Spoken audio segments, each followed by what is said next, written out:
May the 4th be with you. I'm JJ Jurjevich, and this is another edition of ATL Prime Sports. I'm joined tonight by the fabulous, the one, the only Wayne Ridenauer in beautiful Memphis, Tennessee. Let's get to it. At ATL Prime Sports, you can find us on all social media platforms, Facebook, Twitter, Instagram, and YouTube. And please search ATL Prime Sports on Apple and Spotify. And however you're listening or however you're retweeting, we appreciate it. Thank you very much. Again, that's at ATL Prime Sports. Our personals, at JJ Get You One for myself, at RWY Jr. for Wayne, and at Corder Todd for TC Todd Corder, who is out umpiring some games tonight. Those are our personal Twitters. Wayne, how you doing this evening? Well, I'm doing a lot better than the Cincinnati Reds are. I mean, I don't know what happened with that team. They've only won 3 games so far. And I've been told that it's some injuries, some questionable trades, but I just expected a whole lot more from them than what they're showing me so far. 80-plus wins last year. This year, they're on pace to be one of the, if not the worst team in Major League Baseball history. They are on some unprecedented pace. I'm doing better, and I'm doing pretty well, that is. I'm doing a lot better than Cardinals wide receiver DeAndre Hopkins. Hopkins was suspended 6 games by the NFL for performance-enhancing drugs or substance abuse policy. Look, it really hurt the Cardinals at the end of last season when Hopkins got hurt. Their passing game dropped in production, but Arizona will be much better equipped to play without him this go around, as they are.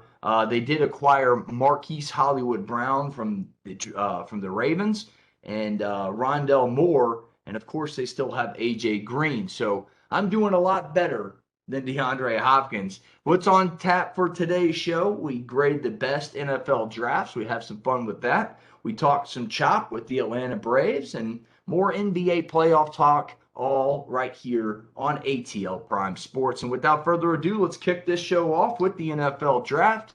Wayne, let's have some fun with this thing. The 2022 NFL Draft has come and gone, but our draft grades have not. Let's talk NFL Draft, best and worst grades.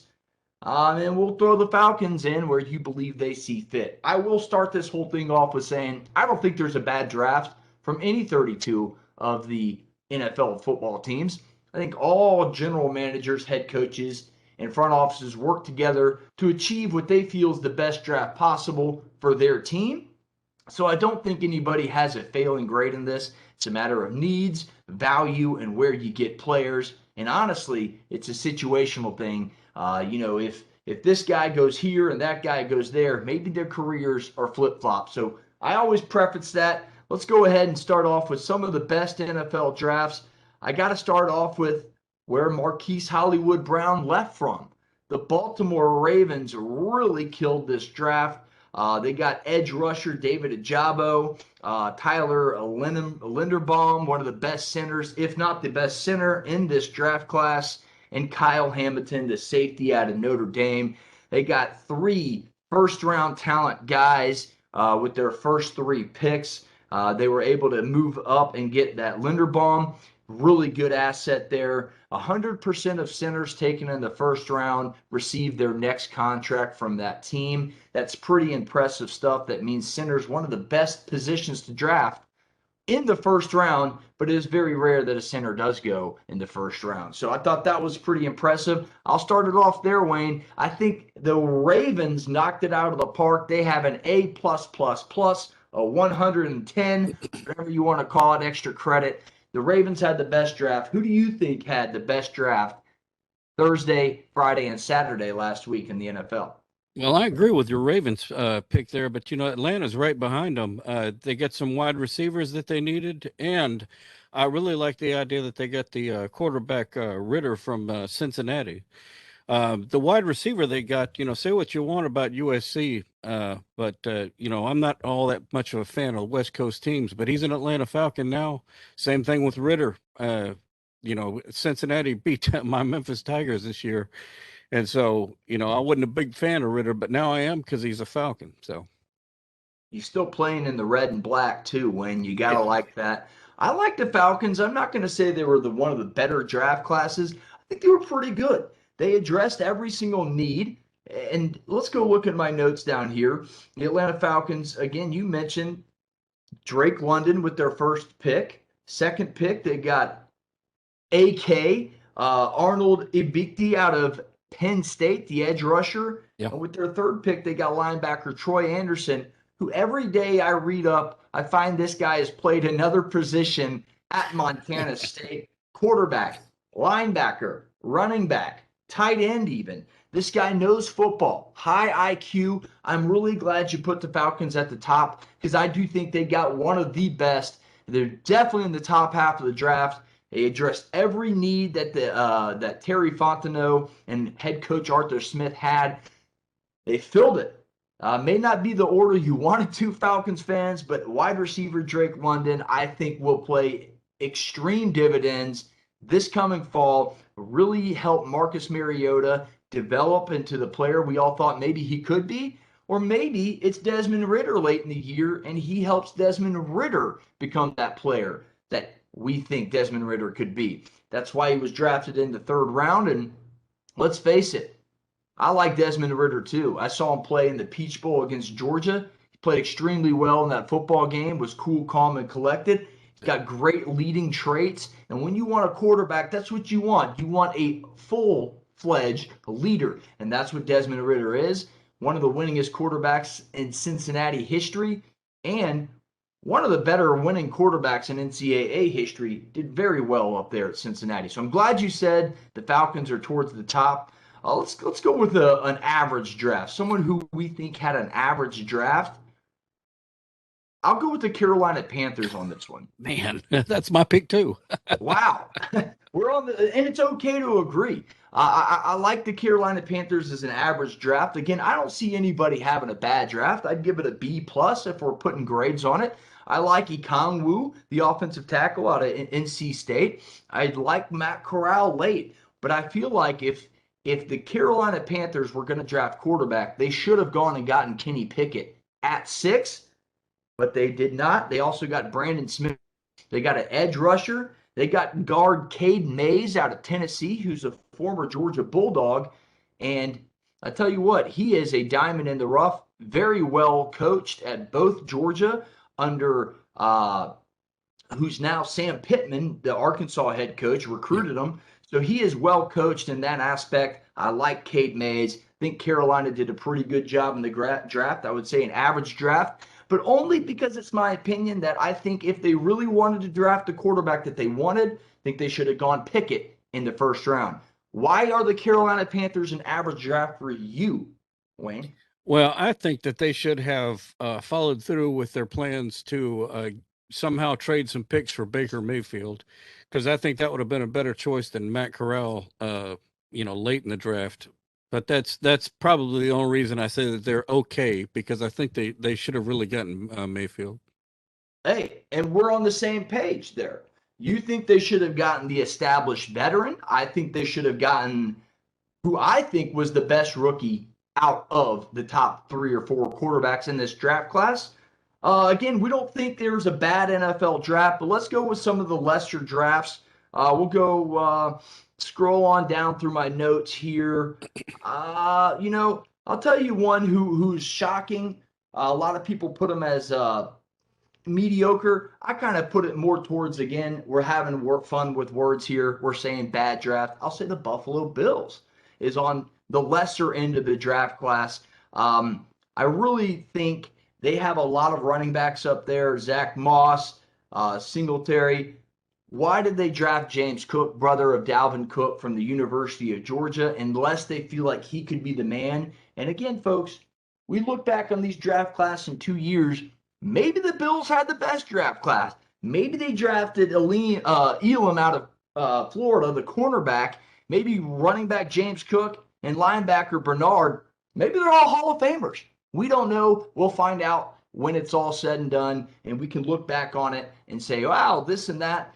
Some of the most interesting articles to me, Wayne, are the ones looking back and grading previous draft classes, maybe 3 or 4 years in advance. Those are really the best graded articles on previous drafts. So again, folks, I'll preface in saying I don't think there's a bad draft in the NFL this year. I think every team does their best to address their needs at the position they draft.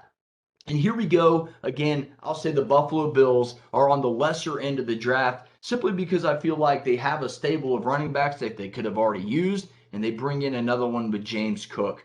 What say you about a lesser draft? We won't use the word bad. Well, I wouldn't even use the word lesser. I would just say surprising. The Detroit Lions, I think, did some surprising things. Now, they made some good choices based on what they needed.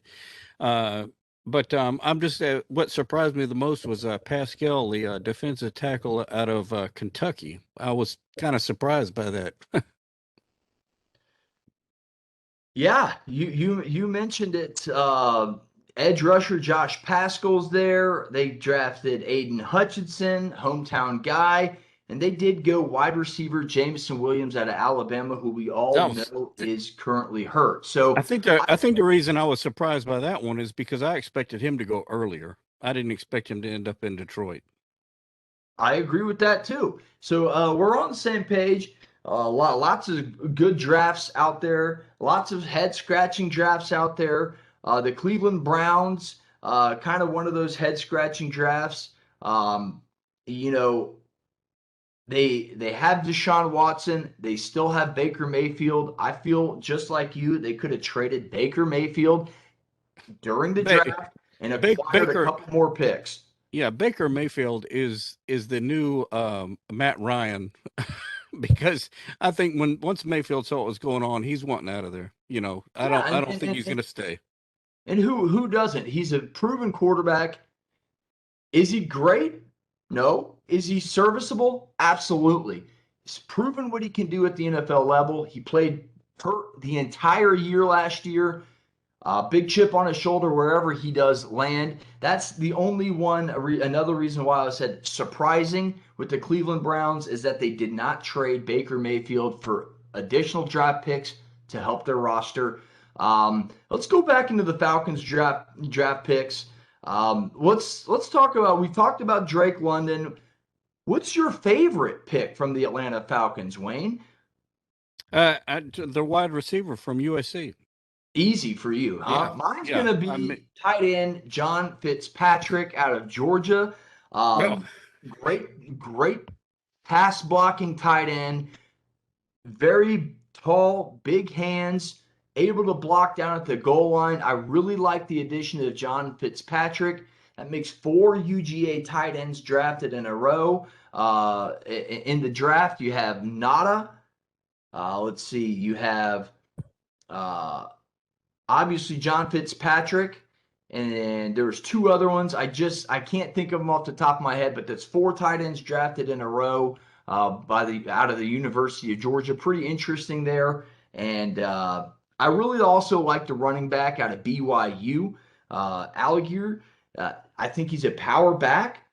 The Falcons did part ways with Mike Davis. They cut him to save some cap room to sign more of these draft class players. So I really like what the Falcons did. Again, they addressed needs and they addressed the biggest need with the first and who they thought was the best wide receiver. So hats off to the Atlanta Falcons in a wonderful draft. Wayne, any final thoughts on the NFL draft? Best, worst, least, whatever you want to say. no, I think I'm just, once that season gets started, we'll be into it. And really, I don't even pay attention to the preseason games. So that's a ways off. We got USFL now. So that's what I'm. USFL Saturday, all in Birmingham, every single game. So we'll be watching that. Let's move into Major League Baseball. The Braves face their NL East rival, the New York Mets, for a 4-game set that included a Tuesday doubleheader scheduled. I love those. Let's talk Atlanta Braves baseball, folks. If you're liking the content, please give us a like. Please give us a subscribe. Apple, Spotify, YouTube, Facebook, Twitter, Instagram, at ATL Prime Sports. Thanks for listening, folks. So let's get back into it and talking Atlanta Braves baseball. How big was this early season 4-game set with the Mets? I'll start it off pretty big. Huge, even. people say you can't lose a division or win a division in April, but you sure can lose one. You can definitely get 8, 9, 10 games back. And folks, if the Braves would have dropped the Wednesday afternoon game, they would have been heading back home 8 games back. Instead, it was a 2-game swing. They won Wednesday afternoon 9-2. They get a comeback home 6 back right where they left off at the start of the road trip. So, pretty big series, if you ask me. Big change of events if it's 8 versus 6. Good old psyche thing in baseball, we all know, is a game of superstition and failure. So I like where the Braves sit right now. Look, a lot of damage was done by the bottom of the lineup in Wednesday afternoon's 9-2 win. It's a great sign if you're an Atlanta Braves fan. Dansby got 2 hits. Duvall got 2 hits. 6 out of the starting 9 had RBIs. That's a good sign. That's what you want. Everybody has protection when that lineup is doing that. And again, it's a very promising sign, as those were both keys to success in 2021. The bottom of the lineup and how it protected the top of the lineup in the NLCS and the World Series with Eddie Rosario coming through, Swanson coming through, Soler coming through. So the bottom of the lineup there really did their job last season. And when you see that, as you did in the Wednesday afternoon game, you got to take a deep breath as an Atlanta fan and say, all right, maybe we're starting to get things clicking here. Wayne, what say you? Was that a pretty big early season test for the Atlanta Braves? Yes or no? Well, of course it was, but being a Texas fan, of course, I was focused on the 3 games they had out there in Arlington, and they dropped the first one, but Texas won the last 2, and I'm wondering how long it's going to be before Strider is a starter, because he was throwing some solid heat. I mean, pitch after pitch after pitch. I don't think he had very many that were below 100, and the few that he did were just changeup.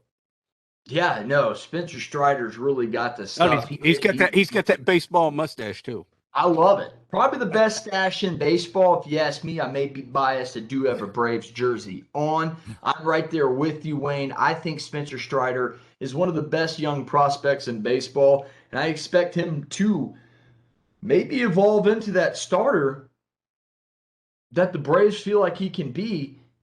And if you could throw 100, I mean, Hunter Green in Cincinnati, very young prospect as well. If you haven't watched Cincinnati because they're terrible, I understand, but you may want to tune into Hunter Green because the guy will throw 100 miles an hour about a third of the time. You'll see about 30 or 40 of those pitches. So it's really fun. High velocity, lot of upside with Spencer Strider. I'm glad you mentioned that. Look, Ronald Acuna Jr. is back in this lineup. What does that mean? It's simple. More opportunities to hit with runners in scoring position or runners on base for Matt Olson.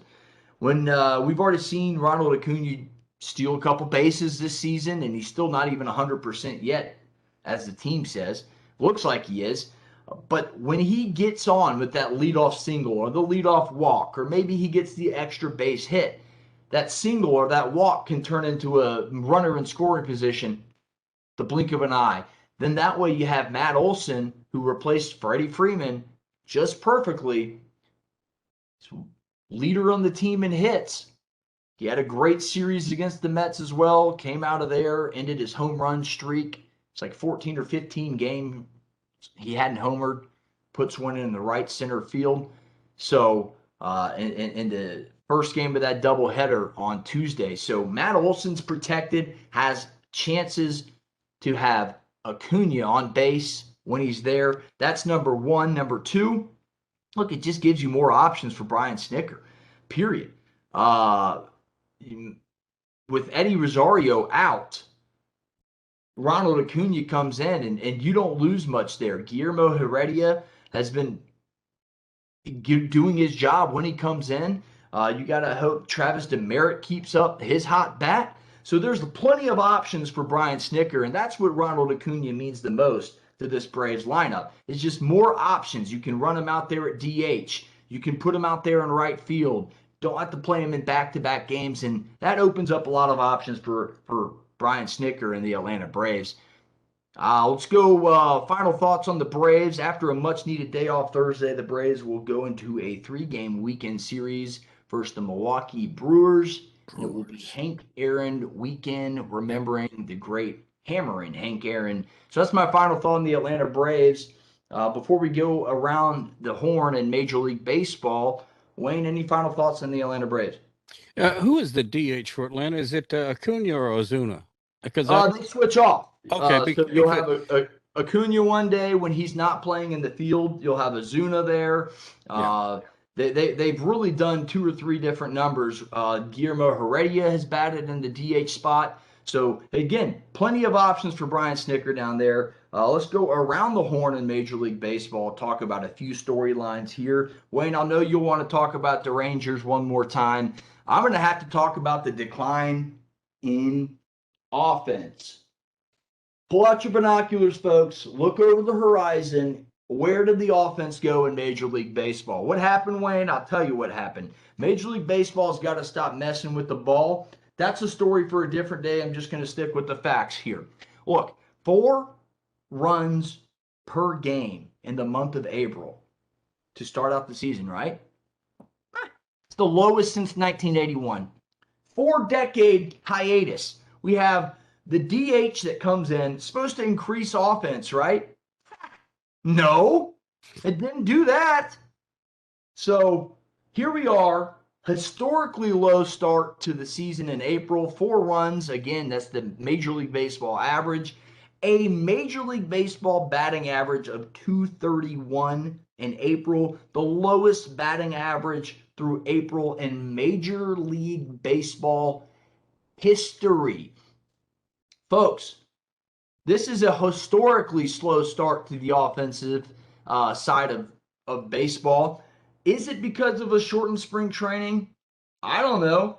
We didn't have this during the 2020 shortened spring training season in April. We didn't have in April, but the first month of the season, it wasn't this low in runs per game. The OPS is down to 675, the lowest in a month since 1968. That year, Wayne, also known as the year of the pitcher. Yeah. They changed the ball and everything shortly after that. What makes this storyline so interesting is, again, I'm going to highlight it again. The universal DH is supposed to create more offense, and we're having historically low offensive rates to start the year. I don't like the DH in the National League, Wayne. I hate it. What say you? What's your storyline around Major League Baseball? Well, you were talking about the offense being bad, but I guess without all the PEDs, maybe that's why they're not knocking the ball out of the park so much. And they cracked down on the pine tar, and they've just, I think they've really focused all their attention on the offense and making them follow the rules. As far as the DH goes, maybe Atlanta just needs to learn how to use the DH better. I know it's kind of new, so maybe that's the excuse we'll learn. Yeah. I know the Rangers are on a current winning streak. They're a couple games under 500, right, but they're trending in the right direction going into a weekend series here. Wayne, any final thoughts on Major League Baseball, the Braves, anything? Well, as far as Texas goes, if they're poised in a position now, if they keep winning, that they will be above the Oakland A's, even though they're in the bottom of the AL West. Anytime you're above the A's, that's good for me. That's the main focus for me. I just don't like Oakland athletics. It took me many, many, many years before I watched that movie Moneyball because I knew what it was about. Moneyball is a great movie. Yeah. Ron Washington, third base coach of the Atlanta Braves right now, has a historic part in that movie where Billy Beane says, "Oh, it's extremely easy to play first base," and Ron Washington says, No, it's not. Yeah. Very Well, funny. Ron Washington was also the head coach for Texas for two World Series appearances. Yeah, So went to both World Series back to back.